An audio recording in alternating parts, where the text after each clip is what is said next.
Hello, my name is Bella Adeleke. Today we're talking all things intellectual property, and I am here with a renowned lawyer and an IP expert, Busola Bakinson.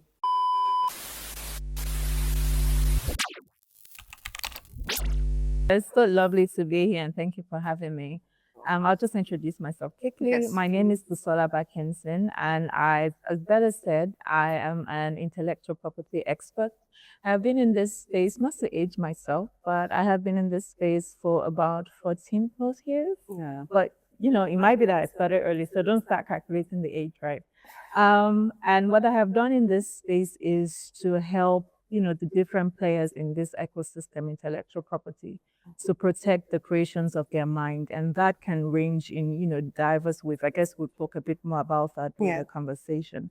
And it's been an interesting journey. I was chatting with Bella before we started this, that one of the things that I love the most about this, being in this space, is just seeing the success story. I mean, even those that are not successful, but just seeing how far you can go, especially with what you've created with your mind, just really makes me happy. And again, especially when you then see the story that is woven into these brands before they become what you see out there, before they become known.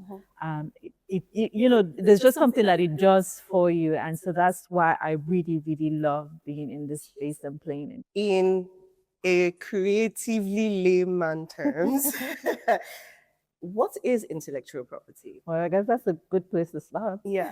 So let's contextualize it for Yeah. maybe an average designer, Right. even a graphics artist or a photographer Yeah. or a content creator, an actor, or not just musicians, because I think we're always fixated on actual artists or artistry when we think about intellectual property.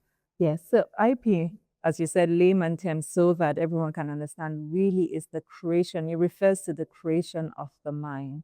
So if you look around us here and everywhere we go, there's IP everywhere. I always say that IP is like the underlying asset of everything. So it refers to the creation of the mind, and that could come in various forms. It could be inventions, it could be a symbol, it could be, literary work, which is writing books, it could be that lovely painting that you see. So there is nowhere you go, literally, that you don't see any form of intellectual property. And, bringing it down to the lives of a creator, an artist, an actor, an actress, is really what have you created with your mind. So if you're a content creator, for example, that skit that you're creating, that little art that you're trying to put out there, sitting down, having a whole conversation, trying to talk about something, all those things are creations of your mind, right?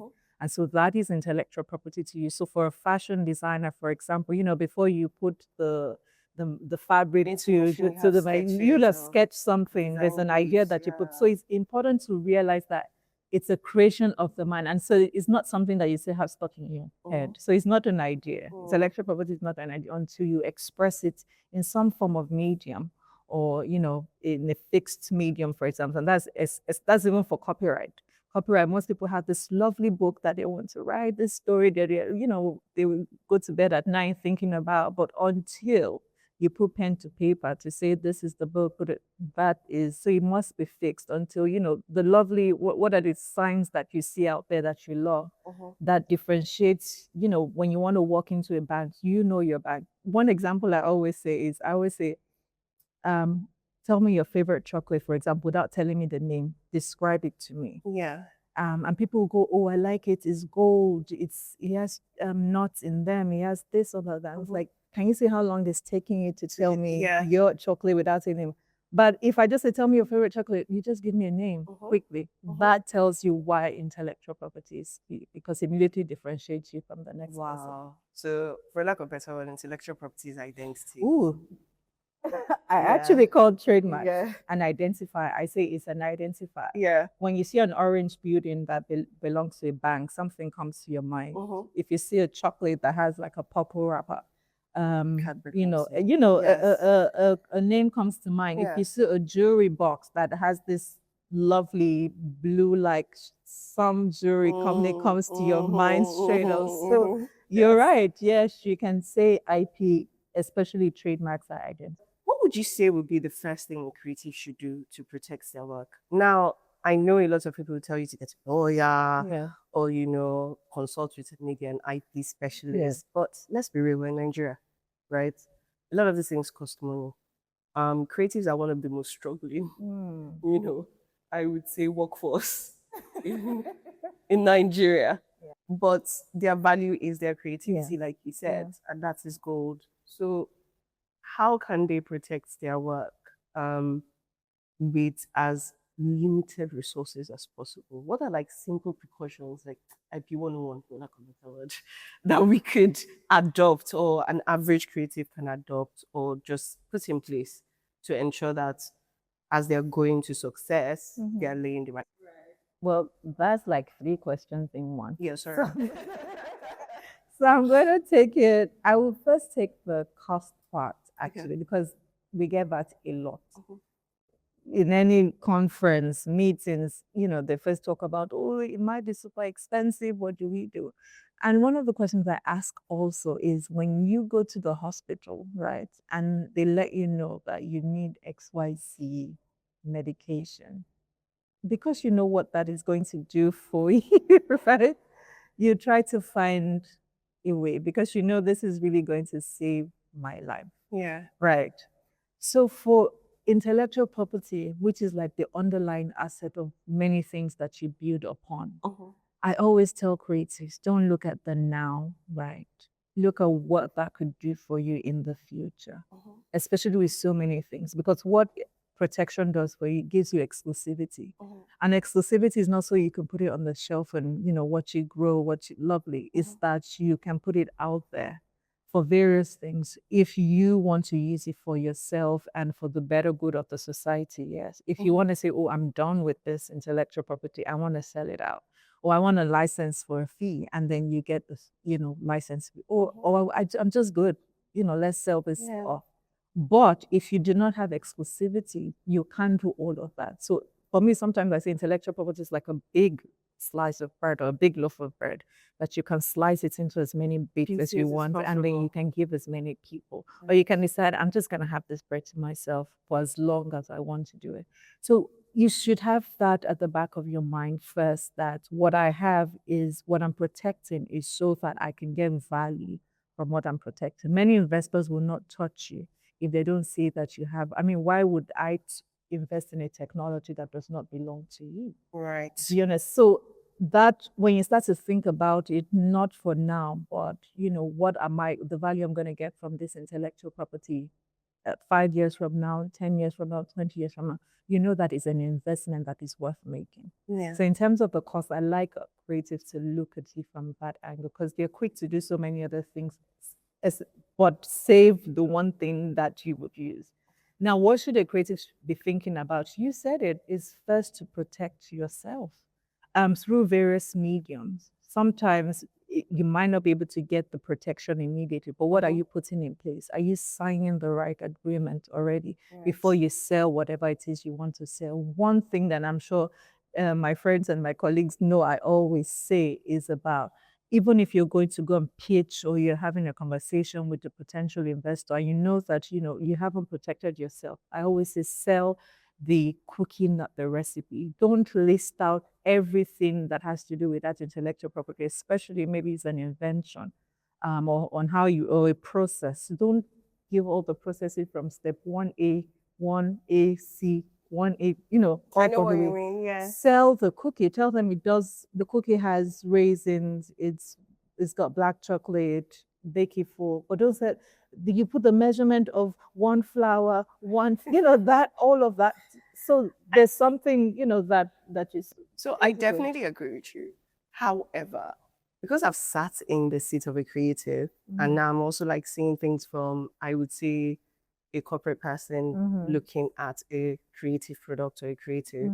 I think it's important to kind of like dispel this idea that if you send somebody an NDA, that covers your idea or your intellectual property, because a lot of creatives believe once they send you an NDA and they give the idea, automatically the person you're speaking to can't steal it or go and remix it or just go and recreate it. And I think even what you said initially, where you kind of alluded to the fact that intellectual property will only kick in when an idea is factual. So if it's put into writing or if it's communicated in such a way that there's a proof that there was communication. So would you say that maybe an updated NDA that kind of puts certain clauses can help? Because I'm thinking about this from a young person who just finished university, that literally maybe just saved up their money to buy this camera. In as much as they know that these things are important, register my company, trademark on the name of my businesses, it's not going to happen immediately for them. So what are steps, just little steps and measures that they could take that are very simple, but in hindsight, if you look back, it's what would like cover their asses in the future. I'll give you an example. I have a lot of friends that are like photographers, and a lot of times when they say they want to do stuff free of charge, I tell them that A, look at the value you're going to get if it's not money. Or B, also put in the clause in your receipts that this image or this image that I have created or these set of images that I've created is for this purpose. If you're going to use it or another brand is going to come and ask to use this, they're going to pay me a licensing fee. So if you're shooting maybe a video today for some Nigerian local magazine and then a scene decides that an international brand wants to use it, you can go to the international brand and ask for a licensing fee because you've already put it in the clause in your invoice. So there are little things like that that could be adopted when they're approaching, I would say, from passion to Trying to monetize it. monetize it to business, and then it puts them in the right position to also scale up where the sacrifices that they've done becomes value in the future for that. In fact, you touched on something in the previous that I was going to speak to, and this question I just used the video as the hypothetical. But yes, it's interesting. And I think one thing you said earlier that I need to reiterate is because intellectual property is a specialist area of law, it is very important that you get an IP specialist. I know that friend of yours just finished from school and, he's having a good time. I know the laws and all of that.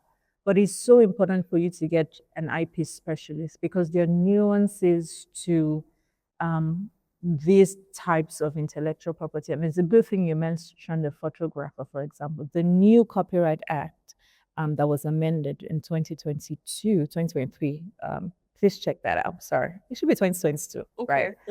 Speaks about photographers and their work, actually. So if I commission the photographer for a work, I have the right to use it for what I commission him for, right? But the photograph, the intellectual property in the photograph is still the photographer.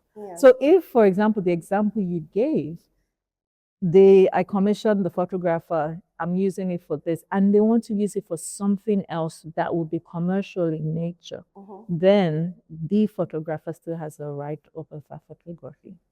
And if you see internationally, those that have been photographed, like J-Lo was sued for using her own picture on Instagram. Getty Images, they don't joke.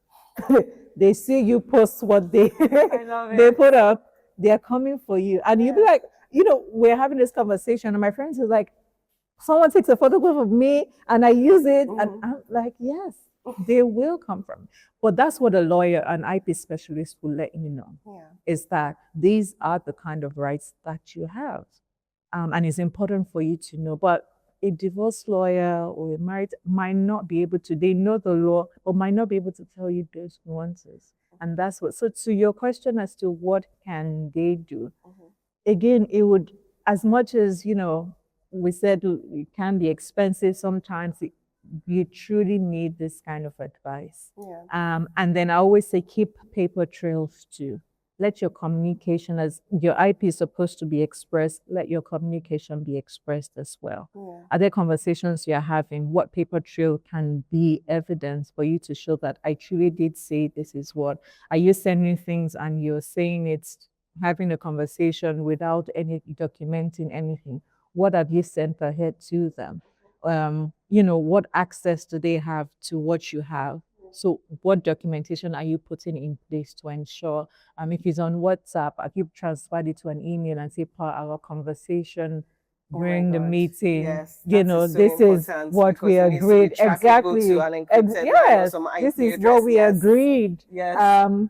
Yes, we agreed that we'll do X, Y, Z. And if they don't come back and say that's not what we agreed, obviously that's what we agreed. Yeah, it's So very important. exactly. So paper trails too. Mhm. Document, document, document. I feel like it's actually one of the most important things for creatives right now because I think a lot of jargons are like embedded in emails where if you don't pay attention, if you don't read your emails, if you don't reply accordingly, if you don't show that there's proof of these conversations, it goes funny when there's time for accountability. And as much as possible, if you know how to communicate, I think the first thing is just communicating right. And there are even AI tools now that can make you sign. So if, for example, you're an artist who is sending a painter or an artist who is sending something, there are even AI tools now that can make you sign. Yeah. You know, maybe those documents can make you sign with your name and different things just to show that this work or animation. Exactly. Yeah. I was, you know, speaking to a group of animators and they have those tools that, you know, you can use to embed, yes, like on like all the things that you've animated. So it's important for even creatives to know all those things again before you now start to think of intellectual property protecting is key, but at least put all those things in place first. Are there places we can go to find these resources for like the Nigerian creative? Is there any websites that, you know, can maybe nudge them to the right direction in terms of the right kind of IP, like, you know, firms or specialists that are out there, or even the basics of knowing that this is what you need to do, and what does the law cover, maybe even our terrain? Because I know when you're trademarking, there's a region, it covers specific regions as well. So as much as possible, is this something they can find outside or they literally really have to just go to a specialist? I'll say come to me. But yeah, again, online, it's just that resources online can lead you astray. It's just like when you're checking, why do I have a headache? And then the next thing you're thinking about, oh, I'm going to die from this headache because of what online is telling you about that headache. So the resources online, there's the World Intellectual Property Organization, which is like the body that actually administers intellectual property around the world. And they have really good tools. They have really good, you know, documents that have been collated over the years that can tell you a bit about intellectual property. Even International Trademark Association, these bodies that I belong to, they do have resources that they have put on there that can just, you know, as a first step, tell you what intellectual property is all about. And it can even point you to what kind of intellectual property rights you have, because there's a mistake people definitely make. They would have a trademark and say, I have a patent. I've had people who have been in the business for so long say, oh, I want to patent my work. I want to patent my work.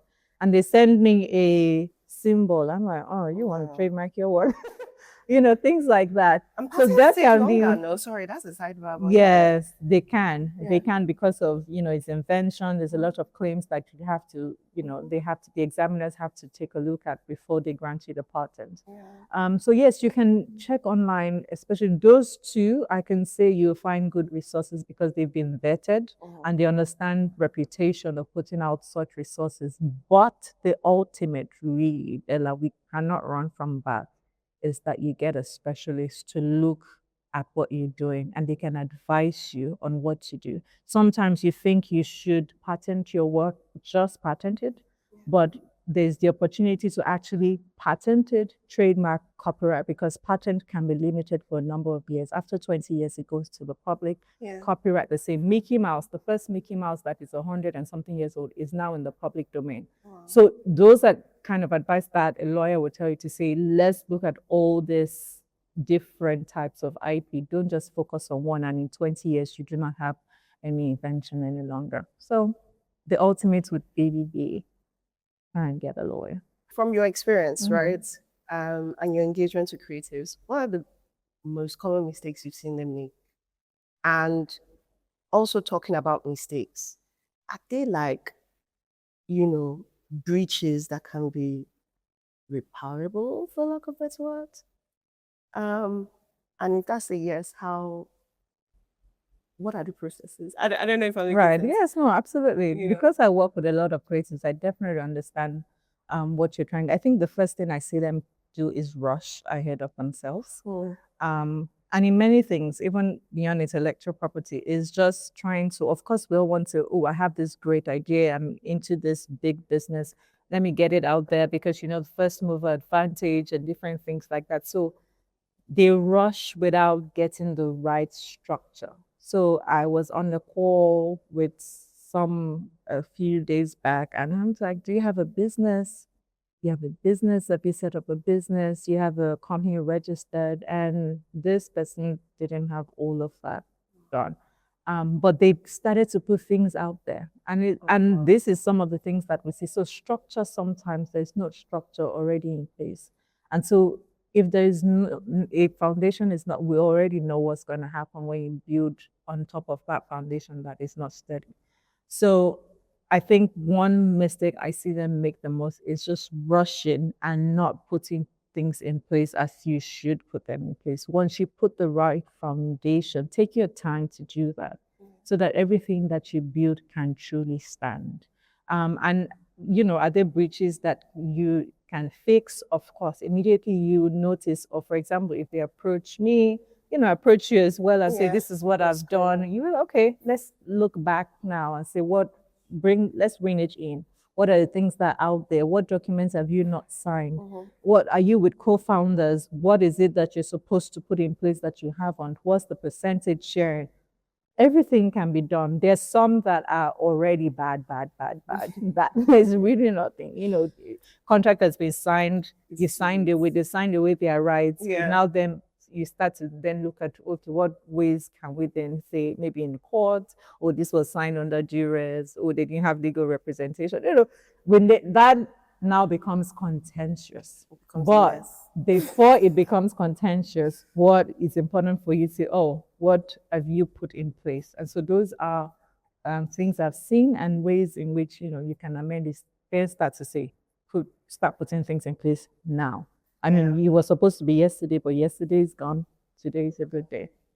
So I'm going to ask you a tangent question. Okay. Because you seem very passionate about IP. Because I just see people invest so much in what they do, their creation, and they do nothing about it. How did you stumble into it? What's the stumble is the nice word to use. No, honestly. No, stumble is actually the nice word to use because that's exactly what happened. Tell me. It was stumbling into it.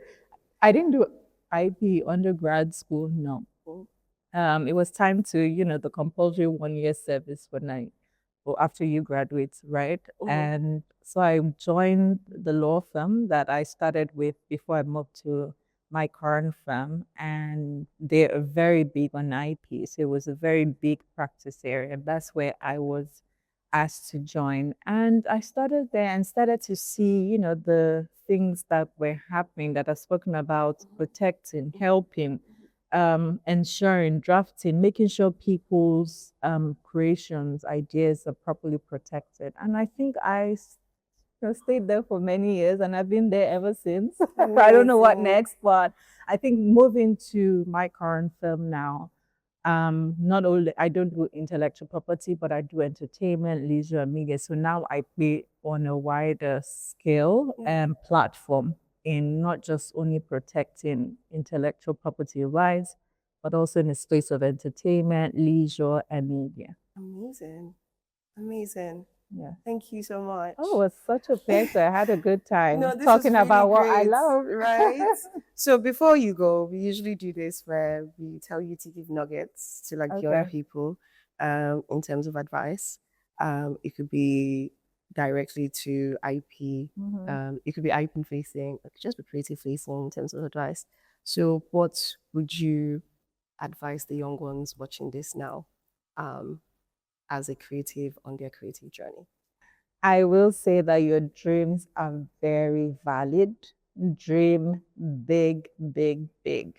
And as someone who is faith-based, I will say that if your dreams don't scare you, if you can achieve those dreams by yourself, then they are not big enough. So you definitely need, you know, God's help. So dream big. Your dreams are so valid. And as I said earlier, make sure that you sell the cookie and not the recipe. And protect yourself as best as you can. Thank you.